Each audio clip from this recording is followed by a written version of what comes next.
प्रदेश में इस वक्त की सबसे बड़ी खबर है राहुल गांधी की मेंबरशिप का रद्द हो जाना।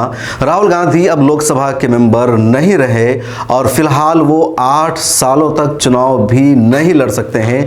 कल ही सूरत कोर्ट ने उन्हें एक मामले में 2 साल की सज़ा सुनाई थी और उसके बाद ही ये कहा गया था कि फिलहाल वो अपने मामले को आला अदालतों में चैलेंज कर सकते हैं। लेकिन उस सज़ा के सुनाए जाने के बाद ही पार्लियामेंट ने उनकी मेंबरशिप को रद्द कर दिया है, नोटिफिकेशन जारी कर दिया है और उसके बाद वो 8 सालों तक अब चुनाव लड़ने के अहल नहीं है। हाँ, अगर आला अदालतों में सूरत कोर्ट के फैसले को खारिज कर दिया जाता है तब राहुल गांधी अगला चुनाव लड़ सकते हैं, वरना फिलहाल 8 सालों तक वो लोकसभा के मेंबर नहीं रह सकते हैं। मामला क्या है वो आपको बताते हैं। साल 2019 में राहुल गांधी ने कर्नाटक की एक चुनावी रैली में खिताब करते हुए कहा था कि जितने चोर होते हैं उनके सरनेम मोदी ही क्यों होते हैं। इस मामले के खिलाफ गुजरात के एक बीजेपी के नेता पुर्नेश मोदी ने सूरत कोर्ट में अर्जी दाखिल कर दी, उनके खिलाफ केस दर्ज कर दिया। सुनवाई हुई और कल ही यानी 23 मार्च को राहुल गांधी को कोर्ट ने दोषी करार देते हुए 2 साल जेल जाने का फैसला भी सुना दिया। सूरत कोर्ट ने फैसला में यह भी कहा कि फिलहाल 30 दिनों तक इस फैसले को मुलतवी किया जाता है, यानी 30 दिनों तक इस फैसले को नाफिज नहीं किया जाएगा। सूरत कोर्ट ने उसी वक्त राहुल गांधी को जमानत भी दे दिया था, 15,000 का जुर्माना भी लगाया गया था और 30 दिनों तक उस फैसले पर रोक लगाई गई थी, इसलिए कि राहुल गांधी इस फैसले को आला अदालतों में चैलेंज कर सके, वहां अपील दायर कर सके। आला अदालत मतलब हाई कोर्ट या सुप्रीम कोर्ट। इस बीच एक दिन गुजरते यानी 24 घंटा मुकम्मल होने से पहले ही बीजेपी की हुकूमत ने पार्लियामेंट से नोटिफिकेशन जारी करके राहुल गांधी की मेंबरशिप को खत्म कर दिया है। हमारे देश में कानून बना हुआ है कि लोकसभा या विधानसभा के किसी भी चुने हुए नुमाइंदों को अगर 2 साल या उससे जायद की कोई सजा सुनाई जाती है तो उसकी मेंबरशिप रद्द की जाएगी।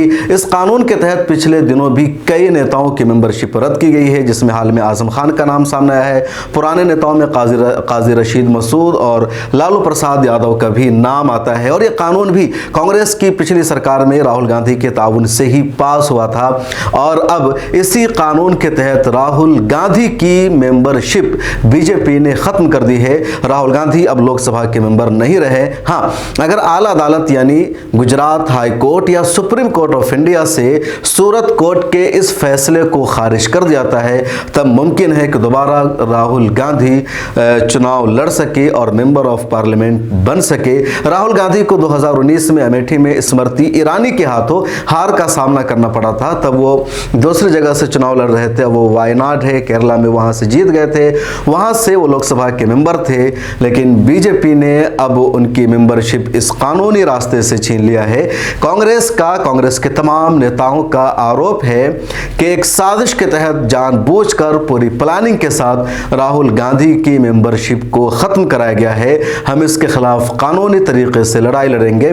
कांग्रेस के मौजूदा सदर मल्लिकार्जुन खड़गे का ट्वीट सामने आया है जिसमें उन्होंने कहा है कि हम अडानी के घोटाला के खिलाफ आवाज उठा रहे हैं, राहुल गांधी इसके खिलाफ दिन रात बोल रहे हैं, हम जेसीपी की मांग कर रहे हैं और इसी मांग को रद्द करने के लिए अडानी के खिलाफ उठने वाली आवाजों को कमजोर करने के लिए बीजेपी ने राहुल गांधी की सदस्यता को रद्द कर दिया है। लेकिन हम डरने वाले नहीं हैं, झुकने वाले नहीं हैं। जब राहुल गांधी के खिलाफ कल सजा सुनाई गई, उनको दोषी करार दिया गया, उस वक्त भी राहुल गांधी की तरफ से यही बयान सामने आया था कि हम डरने वाले नहीं हैं, हम बुज़दिल नहीं हैं, हम सावरकर नहीं हैं। दूसरी तरफ कांग्रेस के स्पोक पर्सन सुप्रिया श्रीनेट ने भी ट्वीट किया था कि राहुल गांधी को डराना और झुकाना किसी के बाएं हाथ का खेल नहीं है। राहुल गांधी डरने वाले नहीं हैं, झुकने वाले नहीं हैं, वो अटल रहेंगे। और आज यानी 24 घंटे के अंदर अंदर बीजेपी ने यानी पार्लियामेंट के अध्यक्ष स्पीकर ने नोटिफिकेशन जारी करके राहुल गांधी की सदस्यता को, मेंबरशिप को रद्द कर दिया है। हिंदुस्तान की तारीख की एक बड़ी खबर है, एक बड़ा फैसला है कि अपोजिशन के किसी इतने बड़े लीडर की मेंबरशिप को रद्द किया जाना। समाजवादी की तरफ से रद्दअमल आया है कि कोई पहली मर्तबा नहीं हुआ। इससे पहले आजम खान की मेंबरशिप को इस कानून के तहत रद्द किया गया था, तो बीजेपी जानबूझ करके ऐसा कर रही है। इस रिपोर्ट में इतना ही। आपका इस बारे में क्या कहना है कमेंट सेक्शन में जरूर लिखेगा, फिर इस पर आगे हम तज्जिया भी करेंगे कि 2024 में क्या होगा। फिलहाल तो इतना कर दिया है कि अगर यह फैसला बाकी रह गया, गुजरात हाईकोर्ट या सुप्रीम कोर्ट का फैसला भी सूरत हाईकोर्ट को बरकरार रखने वाला रहा, तो वाकई में 8 साल तक राहुल गांधी लोकसभा को चुनाव नहीं लड़ सकते हैं, लिहाजा वो वज़ीर आज़म के न तो उम्मीदवार बन सकते हैं, न वज़ीर आज़म बन सकते हैं। अब कांग्रेस क्या करेगी, अपोजिशन की पॉलिसी क्या होगी, एक बहुत बड़ा सेटबैक दिया है बीजेपी ने अपोजिशन को, और देखना होगा अपोजिशन की अगली हिकमत अमली क्या होगी। फिलहाल इतना ही।